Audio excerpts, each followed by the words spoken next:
चाहिए। तो ये तो थी गॉसेस लॉ के फर्स्ट एप्लीकेशन। नेक्स्ट लेक्चर में इंशाल्लाह हम सेकंड और थर्ड एप्लीकेशंस भी देखेंगे। अपना ख्याल रखें, अपनी दुआओं में याद रखें। अल्लाह। चैप्टर 12 लेक्चर नंबर 9, और आज जो हमारा टॉपिक है वो है गॉसेस लॉ की सेकंड एप्लीकेशन। लास्ट लेक्चर में हमने गॉसेस लॉ और उसकी फर्स्ट एप्लीकेशन पढ़ी थी। सेकंड एप्लीकेशन में हमने क्या करना है, एक इन्फिनिट शीट ऑफ चार्ज के करीब किसी पॉइंट पर इलेक्ट्रिक फील्ड की वैल्यू कैलकुलेट करनी है, यानी electric field intensity near an infinite sheet of charge. Now infinite sheet of charge क्या है? देखिए, इन्फिनिट शीट ऑफ चार्ज एक ऐसी शीट है जिसकी लेंथ इन्फिनिटी तक हम कंसीडर कर लेते हैं, और फर्ज कर लें इसके ऊपर एक चार्ज यूनिफॉर्मली डिस्ट्रीब्यूट कर दिया गया है। फर्ज कर लें वो पॉजिटिव चार्ज है, ठीक है।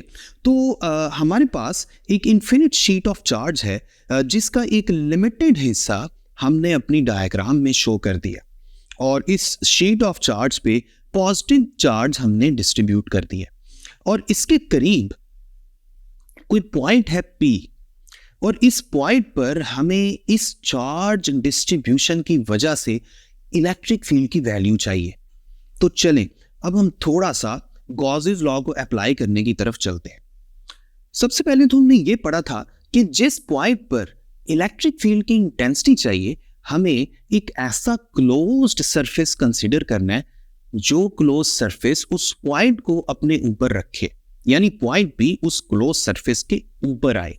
हम ये भी जानते हैं कि क्लोज सरफेस की जो शेप है ना, वो जैसी मर्जी हो सकती है। तो ऐसा करते हैं, हम यहाँ एक क्लोज सरफेस फर्ज करते हैं जिसकी शेप सिलेंडर की तरह की है, और सिलेंडर की शेप तो आप जानते हैं, आपको सामने नजर आ रही है।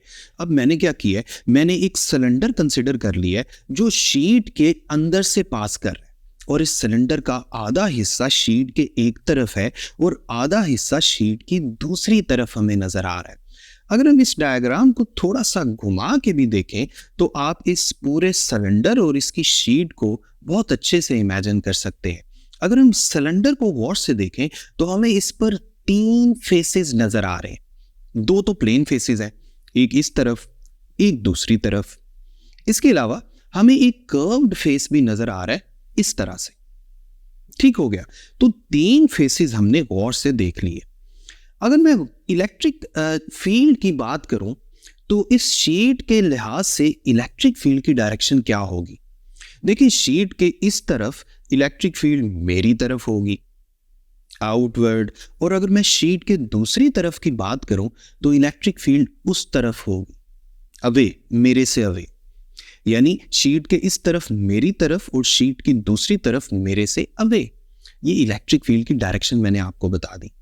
अब ऐसा करना है, हमने इस गॉसियन सरफेस जो हमने सिलेंडर की शक्ल में फर्ज किया है, हमने इसके थ्रू इलेक्ट्रिक फ्लक्स कैलकुलेट करना है। ठीक है, ऐसा करते हैं, सबसे पहले तो हम इलेक्ट्रिक फ्लक्स कैलकुलेट करते हैं phi E is equal to E dot A वाले फॉर्मूला से, जैसे मैंने आपको स्टेप्स में बताया था कि कैसे कैसे हमने गॉसेस लॉ को अप्लाई करना है। तो सबसे पहला स्टेप तो यही था। तो ऐसा करते हैं, इन 3 सरफेसेस को कोई नाम दे देते हैं।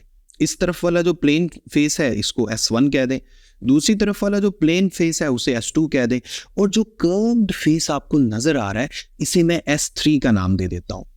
अगर आप S1 सरफेस को देखें तो इसका वेक्टर एरिया बिल्कुल 90 के एंगल पे मेरी तरफ होगा, यानी फेस सरफेस ऐसे है, सर्कुलर फेस, और उसका वेक्टर एरिया मेरी तरफ है, और इलेक्ट्रिक फील्ड भी मेरी तरफ थी।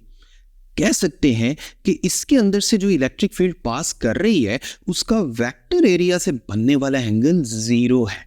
तो आपके पास electric flux through this face कितना आ जाएगा? फाई E1 से अगर मैं उसे जाहिर कर दूं, phi E1 is equal to EA cos of 0, cos 0 1 हो गया, और आपके पास EA बच गया। अब हम चलते हैं दूसरे फेस की तरफ। दूसरे फेस पे अगर आप गौर करें तो हमारे पास इलेक्ट्रिक फील्ड इस डायरेक्शन में है, मेरे से अवे, और उसके लिहाज से वेक्टर एरिया भी मेरे से अवे ही है। वहां भी एंगल 0 ही बन रहा है। इसका मतलब है उस फेस के थ्रू जो फ्लक्स है वो भी हमारे पास आ गया। Phi E2 is equal to EA cos of 0। यहां भी कॉज 0 की जगह 1 आ जाएगा और आपके पास फ्लक्स EA बन गया। अब हम बात करते हैं कर्व्ड फेस की। अगर आप कर्व्ड फेस की बात करें तो कर्व्ड फेस में गौर से देखें, अगर हम वेक्टर एरिया बनाएं तो या तो इस तरफ बनेगा, या अगर नीचे वाली साइड से देखें तो डाउनवर्ड बनेगा। किसी भी ओरिएंटेशन में आप देख लें, इलेक्ट्रिक फील्ड तो मेरी तरफ है और वेक्टर एरिया 90 के एंगल पर है। इसका मतलब है कर्व्ड फेस के लिहाज से अगर देखा जाए तो वेक्टर एरिया और इलेक्ट्रिक फील्ड के दरमियान 90 का एंगल बन रहा है। और यहां पर अगर मैं इलेक्ट्रिक फ्लक्स का फॉर्मूला यूज करूं, phi E3 is equal to EA cos of 90, तो cos 90 क्या होता है? 0। सारा कुछ 0 हो गया। अब अगर मैं टोटल फ्लक्स निकालना चाहता हूं तो मेरे पास टोटल फ्लक्स आ जाएगा phi E is equal to phi E1 plus phi E2 plus phi E3। इन तीनों की वैल्यूज पुट करें, आपके पास EA प्लस EA प्लस 0, और इनको ऐड करने से हमारे पास 2EA बन गया। इसे अब नाम दे दें इक्वेशन नंबर 1। अब हम चलते हैं गॉसेस लॉ वाले फॉर्मूला की तरफ। गॉसेस लॉ क्या कहता है? Total electric flux is equal to 1 over epsilon naught times the total charge enclosed by the surface. अब यहां आपने गॉसेस लॉ लिख लिया। यहां जो ब्रैकेट में आपको चार्ज नजर आ रहा है ना, इसको फिलहाल आप इक्वेशन नंबर 2 कह दें। यहां जो चार्ज नजर आ रहा है ना, हमने ये फाइंड करना है। मुझे ये बताएं, गॉसियन सरफेस के अंदर प्लेट का कितना चार्ज आ रहा है? गौर करें।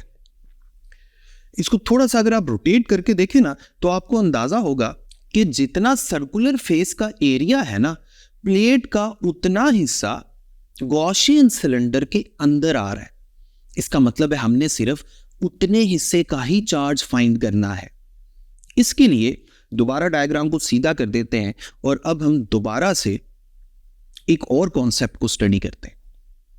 मैंने आपको एक दफा पहले बताया था कि चार्ज को 3 अंदाज में डिस्ट्रीब्यूट किया जा सकता है, एक लाइन में, एक सरफेस में और एक स्पेस में। यहां पे चार्ज कैसे डिस्ट्रीब्यूटेड है? सरफेस पे डिस्ट्रीब्यूटेड है। इस डिस्ट्रीब्यूशन को डिस्कस करने के लिए हम एक डेंसिटी डिफाइन करते हैं जिसे कहते हैं सरफेस चार्ज डेंसिटी, जिसके मुताबिक हम कह सकते हैं surface charge density is equal to total charge per unit area. Surface charge density को हम सिग्मा से जाहिर करते हैं, जो आपको नजर आ रहा है। ऊपर आ गया चार्ज, नीचे आ गया एरिया। और अगर आपने चार्ज फाइंड करना है तो एरिया को इस तरफ लाकर सिग्मा से मल्टीप्लाई कर लें, तो आपके पास चार्ज किसके इक्वल आ गया? Sigma multiplied by area. अब आप गौर करें, जो हमारे पास डायग्राम थी, गॉसियन सरफेस के अंदर प्लेट का कितना एरिया आ रहा था? बिल्कुल उतना ही एरिया आ रहा था जितना सिलेंडर के साइड वाले फेसेस का एरिया था। S1 और S2 का जितना एरिया था, जिसका नाम हमने रखा हुआ था A। इसका मतलब है यहां भी एरिया की जगह A ही आएगा। तो आपके पास एनक्लोज्ड चार्ज कितना आ गया? Sigma multiplied by A। इसे आप नाम दे दें इक्वेशन नंबर 3। अब इस चार्ज को इक्वेशन नंबर 2 में पुट करें तो आपके पास बन जाएगा 1 over epsilon not multiplied by sigma A। इसे इक्वेशन नंबर 4 कह दें। अब इक्वेशन नंबर 1 और इक्वेशन नंबर 4, इन दोनों को कंपेयर कर लें। कंपेयर करेंगे तो आपके पास आ जाएगा 2EA is equal to 1 over epsilon naught sigma A। अब आप एरिया को कैंसिल कर दें, 2 को दूसरी तरफ ले जाकर डिवाइड कर दें, आपके पास इलेक्ट्रिक फील्ड आ जाएगी sigma divided by 2 epsilon not. ये है हमारे पास एक इन्फिनिट शीट ऑफ चार्ज के करीब किसी पॉइंट पर इलेक्ट्रिक फील्ड इंटेंसिटी की मैग्नीट्यूड। अब ये तो हम जानते हैं कि इलेक्ट्रिक फील्ड एक वेक्टर क्वांटिटी है, इसकी कोई ना कोई डायरेक्शन भी है। यहां पे हमें इसकी डायरेक्शन नजर भी आ रही थी। अगर शीट ऑफ चार्ज के लिहाज से देखा जाए तो पॉजिटिव चार्ज है तो इस तरफ मेरी तरफ है, और दूसरी तरफ जो इलेक्ट्रिक फील्ड की डायरेक्शन है वो मेरे से अवे है। अब हम ऐसा करते हैं, इलेक्ट्रिक फील्ड के ऊपर वेक्टर का निशान लगाते हैं, साथ मैग्नीट्यूड लिखते हैं सिग्मा ओवर 2 एप्सिलॉन नॉट, और साथ एक यूनिट वेक्टर लगा देते हैं। यूनिट वेक्टर का नाम मैं रख देता हूं आर हैट, और हम बता देंगे कि r hat is the unit vector in the direction of E vector. सिर्फ इतना आपने नीचे बता देना है। और अगर मैं डायग्राम में देखूं तो आर हैट की डायरेक्शन अगर शीट के इस तरफ देखा जाए तो मेरी तरफ होगी, शीट के दूसरी तरफ देखा जाए तो मेरे से अवे होगी।